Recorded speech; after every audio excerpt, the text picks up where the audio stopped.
Hello everyone, this is Colossia, and today we're going to be looking at a famous game, Lee Sedol versus AlphaGo, game number 4, and I will be explaining it for double DGQ players and hopefully beginners to be able to understand. But a quick shout out to my patrons at patreon.com/Colossius. Big thanks to you guys. Without you guys, this video would not be possible. Alright, so let's dive right in. So this game I was actually able to watch live many years ago. I actually tuned in the game before this one, game number 3. The reason I didn't watch game number 1 and 2 was, at the time, we thought the AI was really strong, it was cool, it could beat a pro, but there's no way it would be the top player of the world. So I already knew the result. There was no point in watching it live, I'll just watch it after the fact. And then he lost 2 games in a row.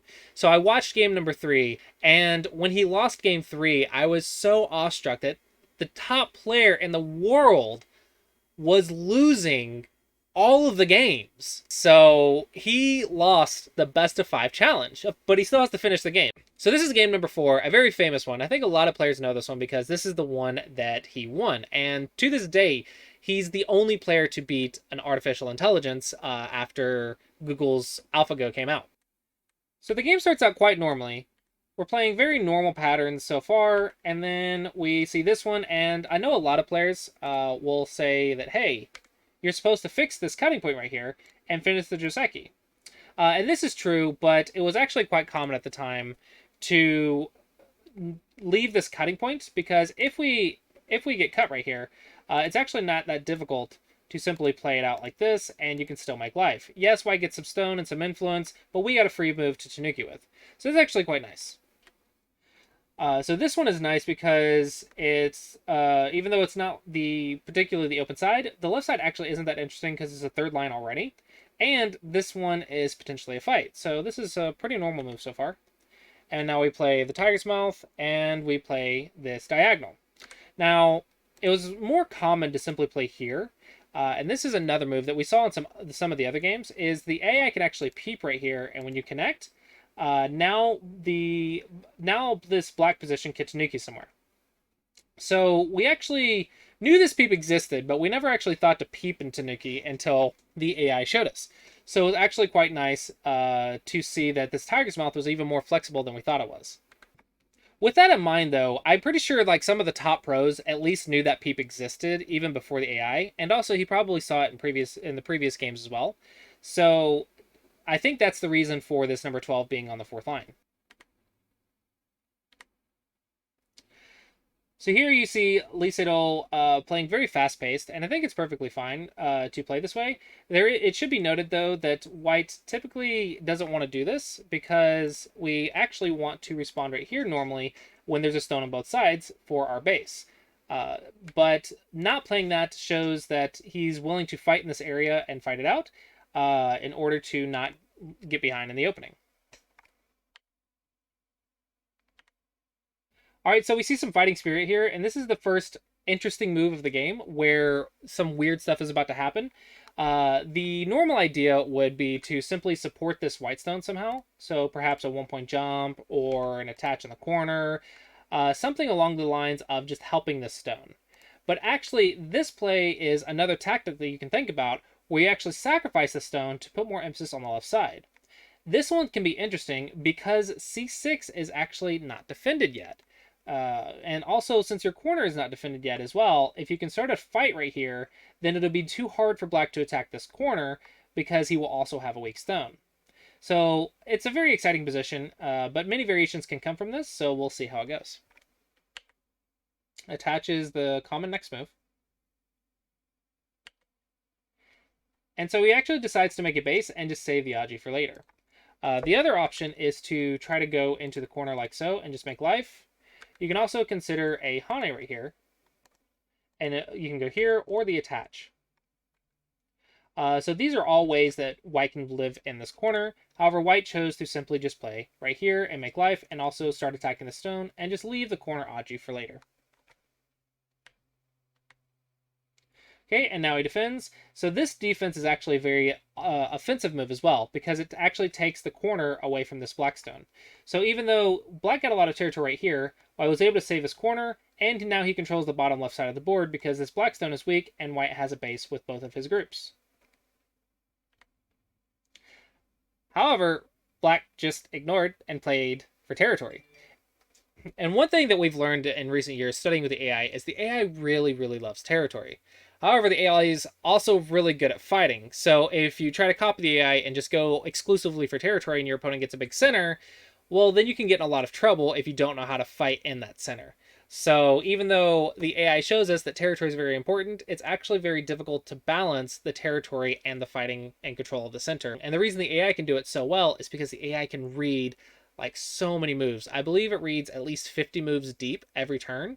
And when I say 50 moves, I don't mean just 50 moves straight, I mean 50 moves and all of their branches. So the AI's reading is really, really strong.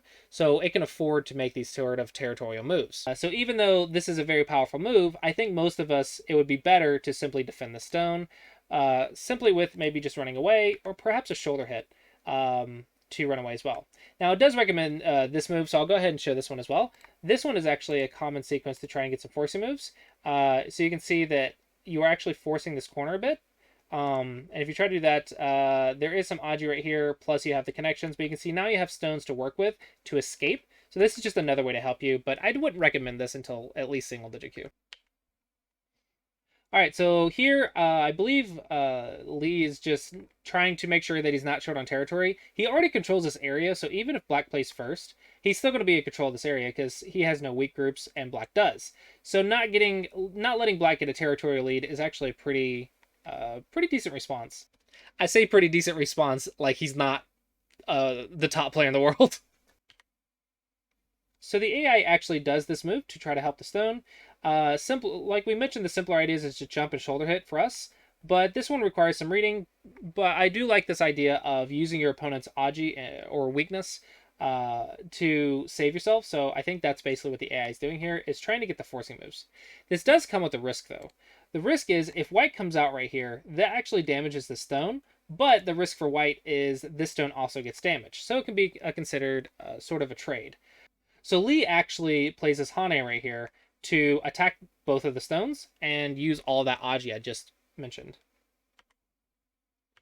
So this is actually quite funny. Black actually, or AlphaGo actually gives up the stone to get the shoulder hit. However, by making this exchange, instead of just playing the shoulder hit directly, now white's had to respond. So Black will get the first move over here, which will make it a lot easier for Black to defend himself. However, if we just simply play like we did in the game, and play it like this, well, now if White responds, there's going to be a lot more forcing moves, there's cutting points, there's Aji right here, Aji right here. There's a lot more options for Black to defend himself, so it's not actually super obvious what to do, and the reading's actually quite complex. Okay, and so it goes down, start making some eye space and poking White's eye space. White goes up, and we play this Hane. So this one is a very brave move. The reason is we talk about cutting points and bases a lot at the double digit Q level. Well, guess what? There is a cutting point right here. So if we get cut right here, you can see that Black actually has a lot of moves to this group, but White also has a lot of moves to this group. So it's actually quite complex. However, the reading apparently is going to be slightly in Black's favor with the forcing moves. As you can see here, it's actually a negative 1.7 points. Now, for us amateurs, that's practically nothing. But for the top world-class players, it's actually quite a lot. So this is actually quite dangerous to do, and I believe White actually chose not to do that because it was a risky route. But it looks like this one was also negative 1.2 points. So who knows?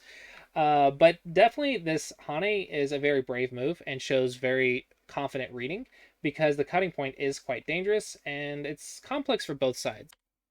All right, and now we get a double Hane. So you can see, even though this Black group was the weaker group in this area, it's actually, thanks to sacrificing the stone and getting 2 moves on this group instead of just 1, it's actually able to bully this group quite well to save itself. And you can see now Black's actually slowly just gaining a lead. And this is something the AI is really, really good at against top players. Basically, it's just a slow burn, a slow loss. They just lose 1 point here, 1 point here, 2 points here. And then over time, they're down by like 10 to 15 points. And for a pro, that's a lot of points. the fact that the AI can just do this game 1 point here, 1 point here, 1 point here shows an understanding of the game that humans just don't have. And that's amazing because we thought that we were way above artificial intelligence, and now this computer is coming out at the time of this game and showing us no, there's still a couple levels beyond the top players in the world. So white's defending, and black keeps pushing, and these cutting points. I'm telling you, don't copy these. Don't copy the AI because these cutting points are super dangerous. For example, if we just play here and then walk down, you can see this black group's actually in a lot of trouble, or would appear to be so for our level. However, there is some Aji right here to read out, and right here even. So I can't tell you exactly what should be played for black, but I can tell you that probably with this much Aji, and especially since black's choosing to push out like this, that there's something here that the AI can read that we amateur mortals just cannot.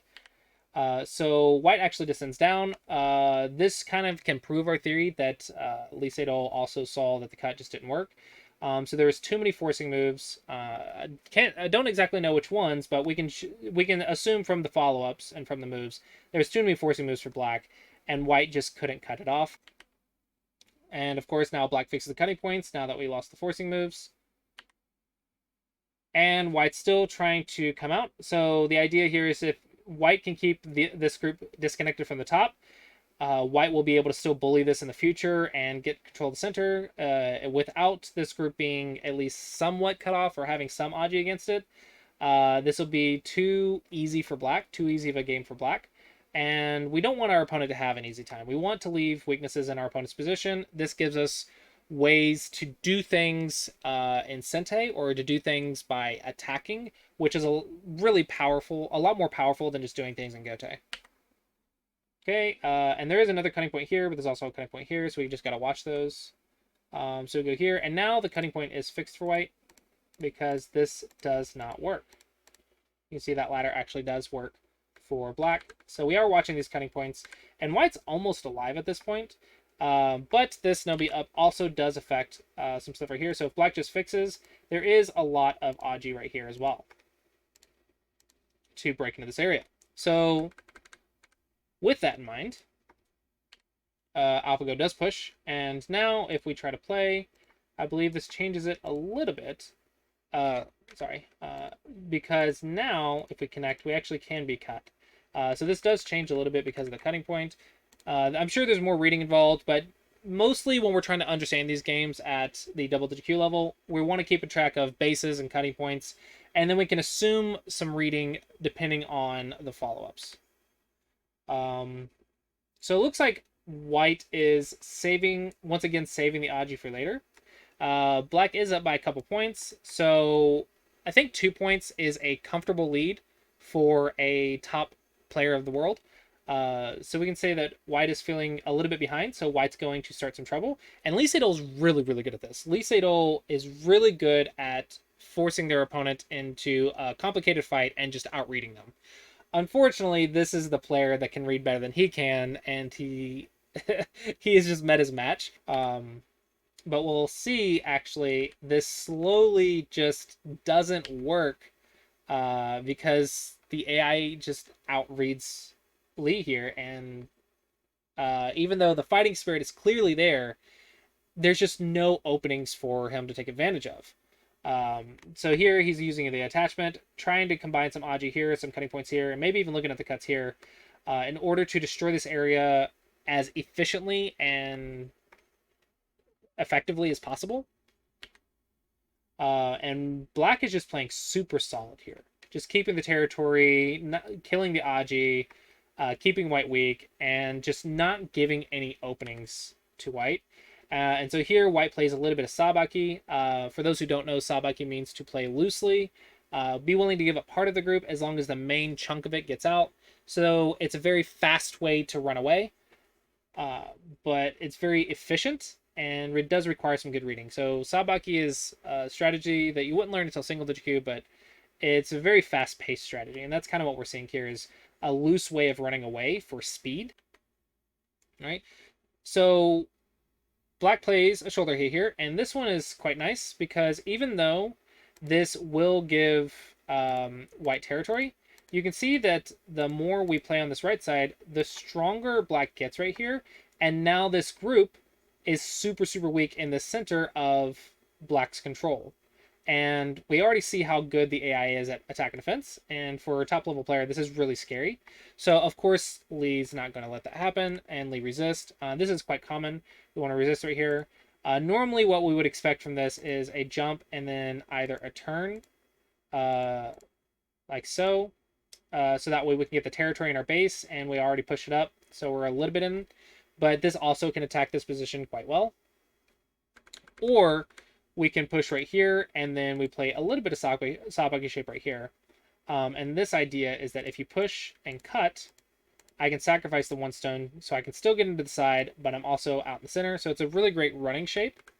However, black could also potentially think about just giving up those and blocking the center, so it's not super easy for it to play here.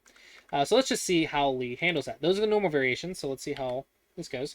We do see a Nobi and a push, and so we could think about as black to just go down and maybe try to make it 2 weak groups, but I think Lee is just not backing down from the fight. I think with the cutting point Aji here, Nahani and cut right here, like cut right here, I think with that Aji combined with a weak group for black right here, Lee is confident that he is going to be able to fight in this area, and if he fights in this area, then potentially he can destroy the black's control right here and make a comeback in the game. So that's kind of what this move is saying. And it looks like the AI kind of agrees with him, but is also saying, hey, even if you cut me right here, I'm going to make sure that you're weak and getting surrounded and also not able to connect. So you'll have 2 weak groups if you try to fight right here. So this is, again, really good reading, because if we go right here and do this, you see these 2 stones are actually getting quite weak, and white's getting a lot of points and a lot of control on that right side. However, black's also destroying this top group, which is probably better for black. Okay, another idea that white could attempt is this double Hane right here, but this does create some Aji for that. There is a double Atari, so we could just connect. This is why it's something to consider. I don't know all the reading here, and probably I'm showing some bad variations, but these are things that we would think about at this level is, can we cut as well? Can we defend our cut? What does that look like? And of course, like, that one just doesn't work. And then there's a peep right here. So there's a lot of things to read right here. And it's just so confident that the cuts just apparently aren't as big as the attack right here. And now black's up by another point, and I could never play this. I could never play this. The 2 stones just look too weak, and to me these 2 stones are super important because they're the ones that are attacking these 3 white stones right here. So I understand that this is powerful in attacking this top side, but it's so hard to make this decision because I'm the type of player that wants to attack with strength. I'm not the type of player that attacks with cutting points. So for me, this would be a very difficult strategy to pull off. All right, so he actually chooses this one, which is interesting because this one is clearly more powerful for defending the right side because these 2 stones are now weaker.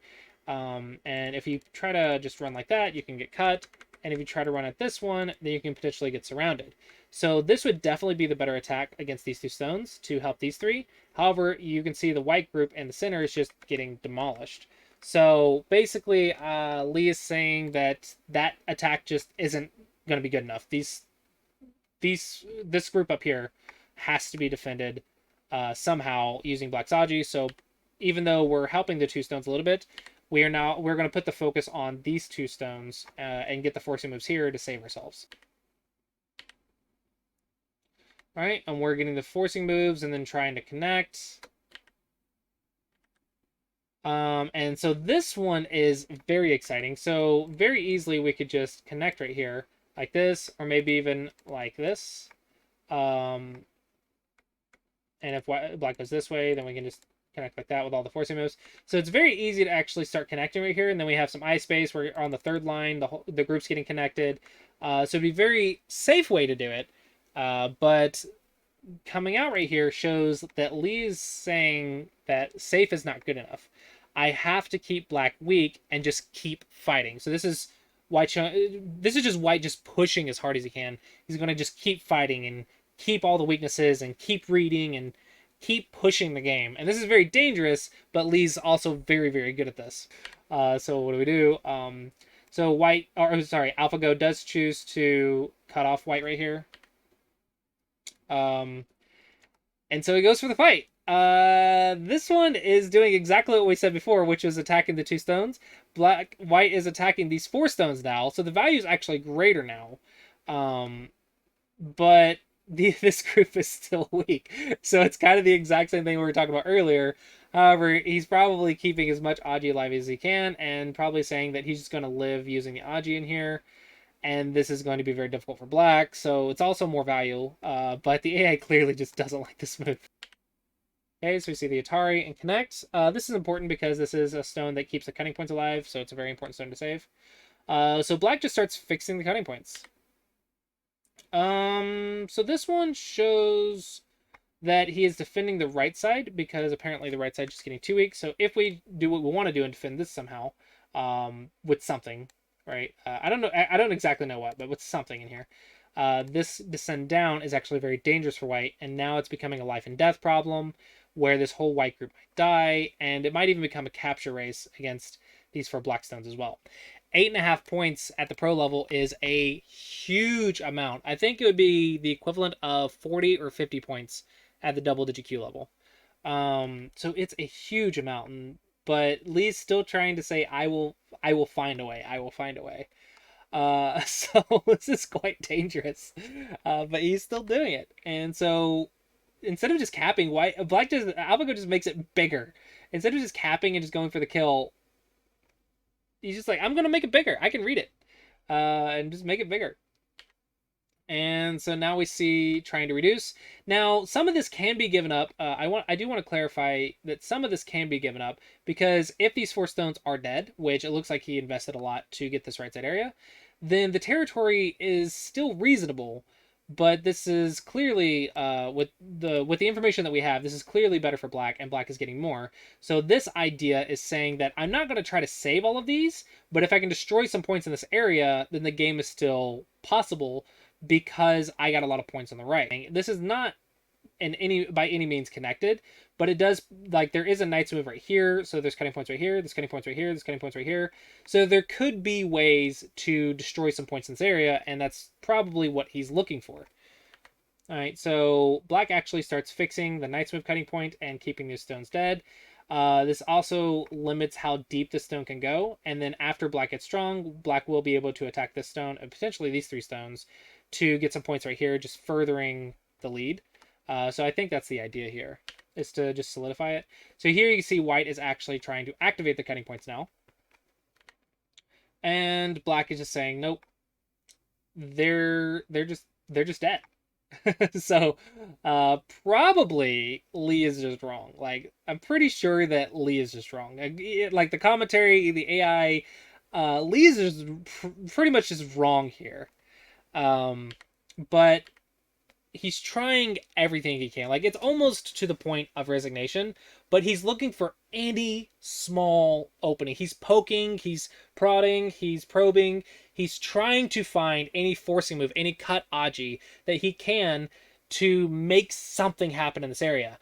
But he was trying his best. He was pushing it and trying to find, even though he couldn't find like the absolute best answer, he was finding the best of the bad moves to make it as difficult for his opponent as possible. And I think that the fighting spirit here is clearly there. But I think overall, with the hindsight being what it is, and with the commentary, with the AI, the game is pretty much just lost for Lee at this point.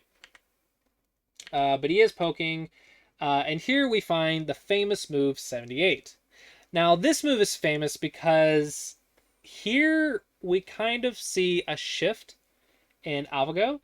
I believe in the review afterwards, this doesn't work. But like we just said, it's the best. It could be one of the best of the bad moves. Even though it doesn't work, it's still a potential point for white. With the documentary, they talked about how this actually pushed AlphaGo to the point where it got confused, and actually picked a bad branch by accident, so it made a mistake. And it actually had a 1 in 50 million chance to pick the bad branch that it picked, and it picked it. And that is why this move is so famous, and why they call it the divine move. And I find it quite silly that it's called the divine move. So when they call this the divine move, they basically are using like the perfect move or something. Instead of like perfect play, it's like the perfect move. But ironically, it's not the perfect move. It's actually, it's an okay move, clearly, because it's a positive value, but it's actually considered a mistake, kind of. But it was the move that pushed artificial intelligence into making a 1 in 50 million chance mistake. So maybe that's actually what God's hand will look like. It's not play that's perfect, it's just play that makes you make mistakes. But after this, we will see that, I'm not going to get into the reading here because it's just too complex for me, but we will see that slowly but surely this number is going to start dwindling. And he's just pushing and pushing, and here we're seeing the black's forcing the sequence here, but it's just going backwards and backwards and backwards, and then black actually chooses to run right here. And this is quite interesting to watch live because we weren't sure what the AI was after, because this just doesn't work. But even though it doesn't work, the AI kept playing it out. Like, the AI just kept playing it out and kept losing points. So we see this, and we're just like, why is the AI doing this? And then the AI went here, and we're all just shocked because we're like, there's no Aji here. There's nothing here. It just doesn't work. We see nothing here. And this is something that I was reading too. Like, it was to the point that I was understanding that this just doesn't work.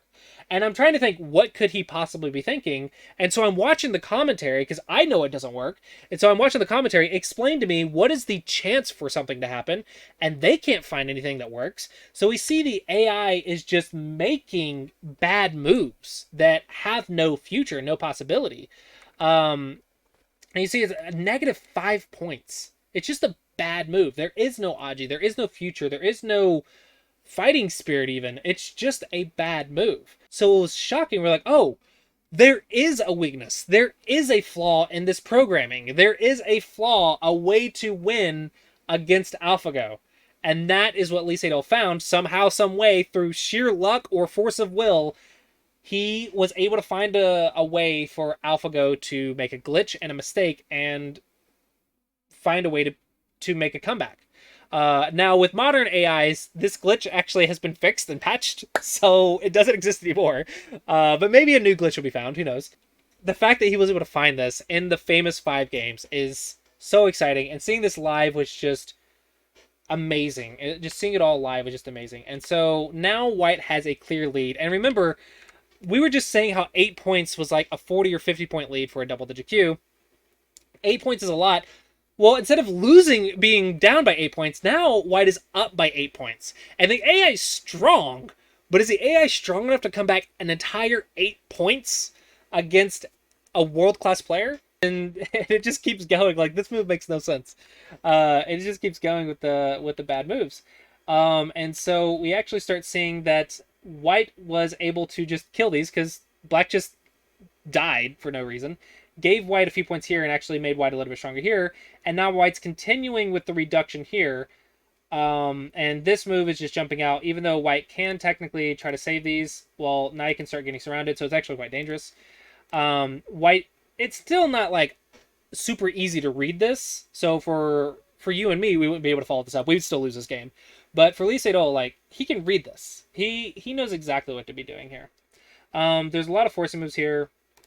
White has the Atari right here, and when White runs away, there is some squeeze plays right here, and there's also the Atari right here, with stuff like that. So that means there is Aji right here potentially as well, to potentially get some stuff. So maybe he might find something like this to get this Tiger's Mouth, which could let him all the way in, if he can find an escape route as well. So there's a lot of potential here for White. So he actually does this Atari and threatens cuts and tries to keep his escape route open. And this actually is quite good as well, because if we simply try to cut right now, you can see the cut is actually Gote, and this black group on the left is now cut off thanks to these two stones, and has 0 eyes, so it can very easily die. So white is actually not just finding an escape route, but finding an escape route in Sente, and will potentially be able to come back and get even further in here. This one is probably just looking for Aji. Or glitching, I'm not sure. So we're just fixing white is just fixing the shape and fixing all the stuff. Apparently negative 5-point loss though, so there is that. But the reading here is beyond me. So white, I'm pretty sure black is looking for Aji and white's just fixing it to keep, because white's saying I don't need to push myself here. I just need to play solid and I win. So you can see he's actually got a really good grasp of the game right here. Even though the AI is like, hey, this is like a mistake, Lee Sedol doesn't care. He's like, no, like I'm just playing solid because I'm already ahead by 10 points. I don't have to play the best optimal move. I just have to stay strong and I win. So that's pretty much my understanding of the situation here. Black is still peeping the cuts. You can see there was a Knight's move. White just fixes. And then black does have to make life, and white does come back and simply fix, like with the variation I just showed, and is able to break in here a lot. So white is up by quite a bit. So not only did white get the right side like we saw earlier, white was able to successfully destroy this area. And I think at this point, we're just playing the end game. So I think that's all the interesting stuff in this game. The rest is just points and finishing it up. And yep, at the end, we just played a reduction, and then AlphaGo resigned, and everyone erupted in cheers. The world around artificial intelligence, around Go, erupted in cheers that the human race actually was able to win a game. The human race stood a chance. And with that, that will conclude our double-digit Q review of our Lee Sedol versus AlphaGo Game 4.